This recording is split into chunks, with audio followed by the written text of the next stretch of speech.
What's up, guys? This is Mr. Johnson coming to you guys with a video discussing Section 2, how the United States Congress is organized.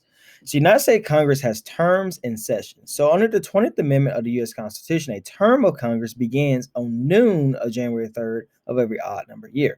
Every congressional term lasts 2 years. The first term of Congress was in 1789. The current Congress is called the 117th Congress, and their term goes from 2021 to January of 2023. So the Constitution requires that Congress meets at least once per year. So each term of Congress is divided into 2 sessions, one for each year. Each session begins in January and ends when it is ended by the majority leader or the Speaker of the House. When Congress finishes its legislative work, both houses will adjourn and the session is ended.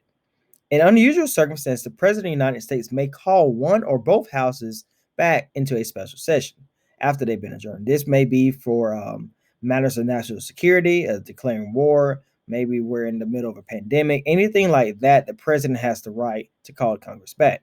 Although each house usually meets by itself to conduct business, both houses can meet together what is called a joint session. So, joint sessions will be like the State of the Union, which every president gives. Sessions are meetings of Congress. So one of the things I strongly encourage you guys to do is to go to the United States Senate website and look up the Senate leadership page as well as the House leadership page. That way you can put names to faces with your leadership. Caucuses are meetings of party members to determine party policy and to choose the political parties' candidates for public office. So caucuses can be based off regions. Like, for instance, there can be a caucus for people from the South, Northern region. There can be caucuses for people who are younger, people who are older. You can have caucuses based off parties, based off regions like rural caucus, the urban caucus. Or you also can have caucuses based off race, like the minority African American caucus, as well as the Hispanic caucus. All right, so caucuses can have a lot of different purposes, a lot of different meanings, and can vary depending on which caucus you are in. The leadership of the United States Senate. So the United States Senate is led by the Vice President of the United States, who serves as the President of the Senate.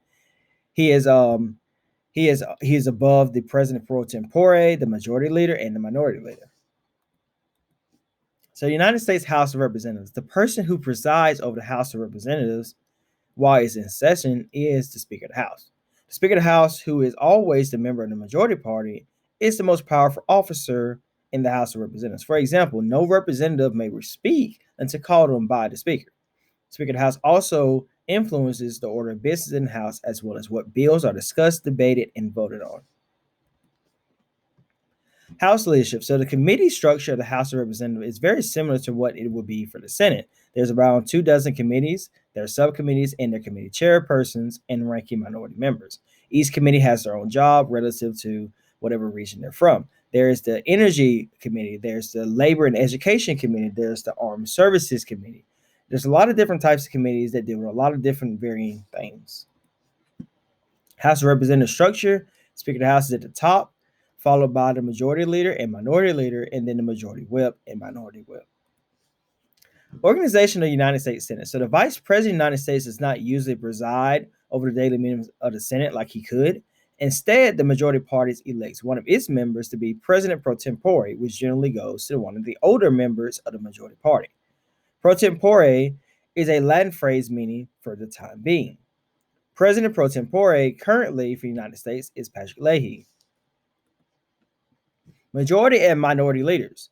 Each party has its floor leaders known as the majority leader and the minority leader.